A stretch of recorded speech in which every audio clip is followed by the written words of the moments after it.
The first call comes before the coffee. You are still in bed, still half a dream away from being a real person, and his phone is already lit up on the nightstand. He answers in the soft, low voice he never uses with you in the morning.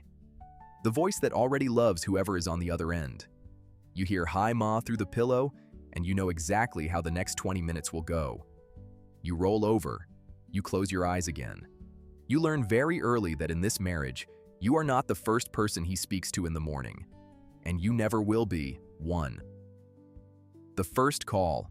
The thing about a man whose mother calls him every single day is that he does not think it is weird. That is the first thing you learn. He grew up inside it. To him, the daily call is air.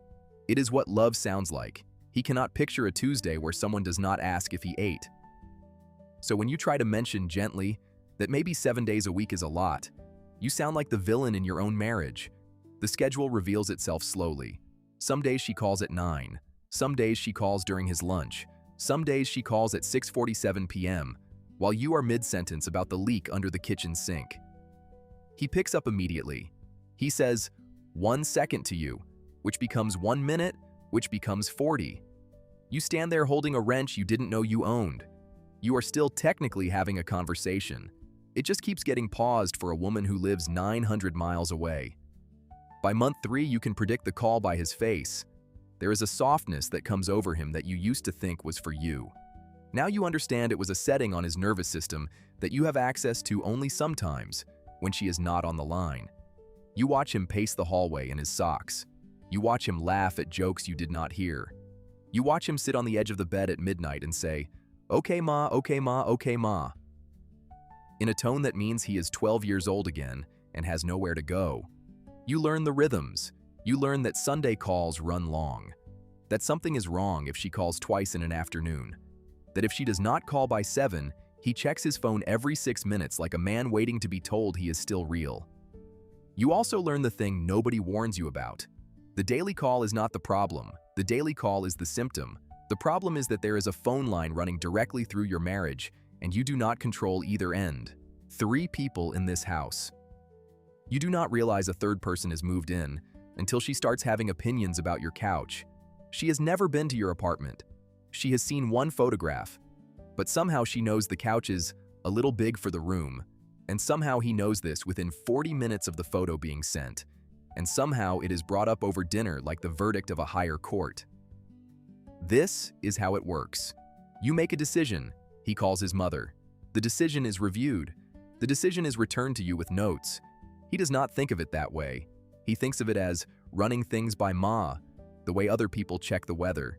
He is genuinely surprised when you say it makes you feel like a contractor presenting to a client.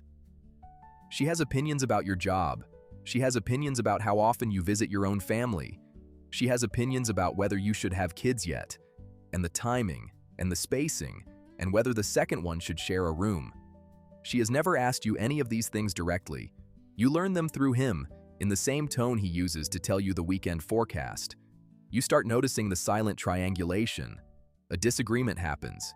You go to bed unresolved. The next morning he is calmer, more reasonable, more willing to compromise, and you almost feel grateful until you realize the call already happened. Your fight has been processed by committee.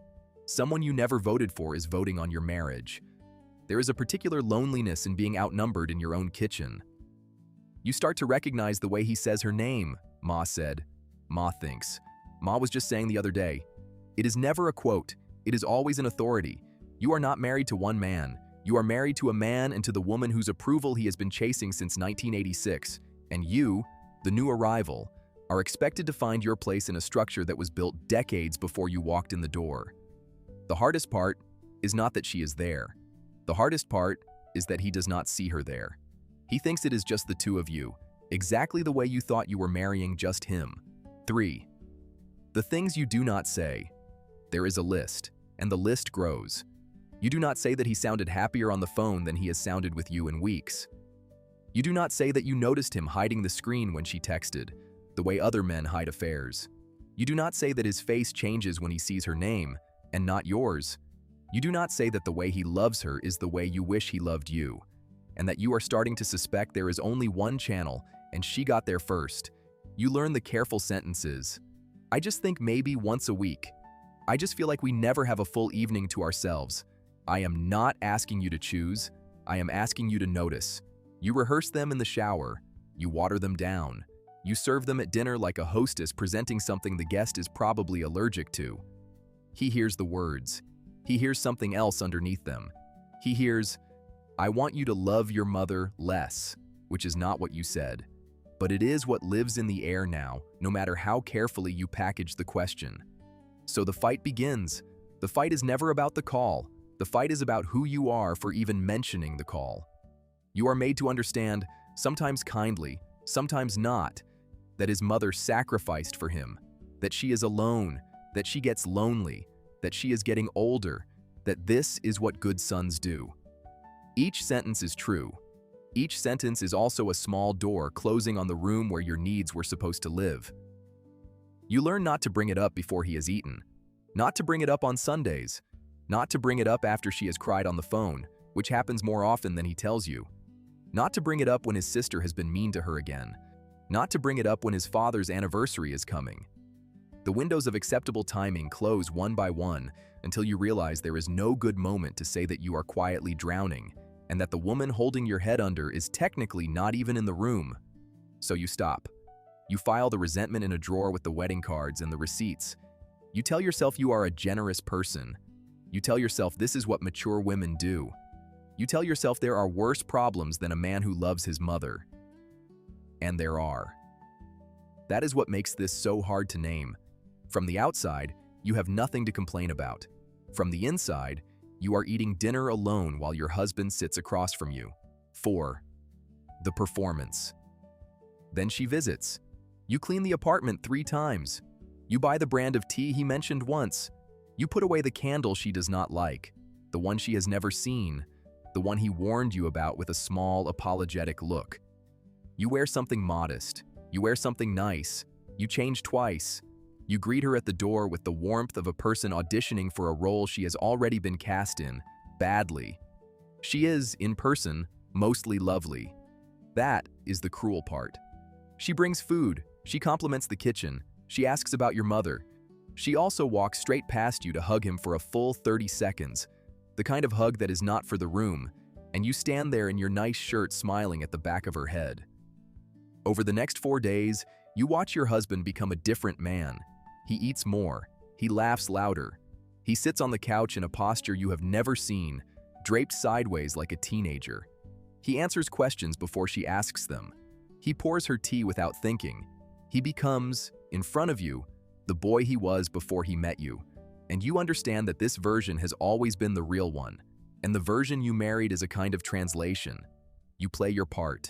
You are the good wife. You set the table. You ask about the drive. You laugh at the story about the neighbor's dog you have heard 4 times. You serve the dish she taught him to make, prepared exactly the way she does it, except she will mention, gently, that yours is a little dry. He will not defend it. You will smile. You will eat it. At night you lie next to him in the guest room sheets you bought for her and listen to him breathe and feel the strange grief of being the 3rd most important person in a room of 3. When she leaves, the apartment is too quiet for 2 days. He is distracted. He texts her about the drive home. He texts her when she lands. He texts her when she has unpacked. He looks at his phone the way men look at a window after someone has driven away. And you realize you have been hosting not a mother-in-law, but a long-distance love affair he has never been asked to apologize for. You wash the sheets. You put the candle back out. You do not say anything. You are getting very good at not saying anything. 5. The slow vanishing. It does not happen all at once. That is the trick of it. It happens in tiny edits. You stop telling him certain things because you know they will end up on a call. You stop introducing him to certain friends because they make remarks afterward that you cannot unhear. You stop suggesting trips that fall on weekends she might want to visit. You stop expecting him on Mother's Day. You stop expecting him on her birthday. You stop expecting him on the random Tuesday when she is feeling a little off. His calendar has a quiet priority list, and you have read it enough times to know where you fall. You stop sharing the small wins. You got a promotion. You hesitate. You can already picture how it will be relayed to her, and how it will return to you, somehow smaller, somehow softened, somehow with the suggestion that maybe you should not work so much now that certain things are being discussed. You decide not to mention the promotion that night. You tell a friend instead. You feel guilty for telling a friend instead. You realize the marriage is now a place where good news has to be smuggled. You stop fighting about it, which everyone, including him, takes as progress. It is not progress. It is the sound of a person putting down a rope. You used to argue because you believe something could change. Now you do the dishes because the dishes still need doing, and arguments cost more than they pay back. The silence in your kitchen is not peace. It is a treaty signed by one party. You catch yourself making jokes about it at brunch. Oh, his mom basically lives in his pocket. You laugh. Your friends laugh. The laugh is the right laugh. The laugh is also a coffin. You are turning the most painful thing in your week into a line you can perform, because performing it is easier than admitting it. You start to notice your own mother differently. You call her less than you used to. You feel a strange, ugly thought arrive. I do not want to be the kind of mother who calls her son every day. You file it away. You do not tell anyone. You do not even let yourself fully think it. But it has been thought, and it does not leave. You look in the mirror one morning and realize you have been doing a low, daily calculation for years now. Every plan, every purchase, every sentence at dinner has been passed through a quiet filter. What will she think? What will he report? What will come back? You are not living your life. You are living a redacted version of it, edited in real time for an audience of one woman who is not even in the room. The vanishing is not dramatic. Nobody notices, including, eventually, you. 6. Why you stay. Because he is, on his good days, the man you married. Because he makes you laugh in the car. Because he remembers how you take your coffee. Because there is a version of him, late at night, with the lights off and the phone face down, where he is just yours. And that version is enough to carry you through a week. Because leaving sounds like a sentence other women say. Because the apartment is in both your names. Because the dog likes him better. Because your family loves him. Because you are tired, and starting over sounds like another full-time job. Because you are not sure, honestly, whether the problem is him or her or you or the country or the culture, or the fact that no marriage looks the way the photos promised. Because you still hope. That is the embarrassing part nobody mentions. You still hope that one day she will call, and he will say, "Ma, I'll call you back. I'm with my wife." You have been waiting for that sentence for years. You have rehearsed your face for the moment it happens. The face is ready. The sentence is not coming, but the hope has its own life now. The hope is a tenant you cannot evict, because you also love her, a little, against your will. She is not a monster. She is a woman who poured everything into one person because she had nowhere else to put it, and now she cannot let go, and you cannot blame her without blaming every mother who ever loved too hard. You see your future in her sometimes. It terrifies you. It also softens you. The villain you needed her to be never quite shows up. So you stay. You take the calls. You smile when she visits. You learn the recipes.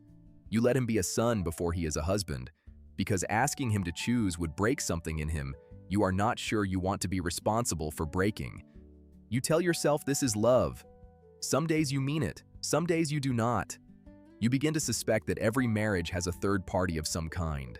A mother, a job, a child, a grief, a ghost. That intimacy is never just two people. That the question is not whether something else is in the room, but whether you can live with what is. You sit at the kitchen table on a quiet evening.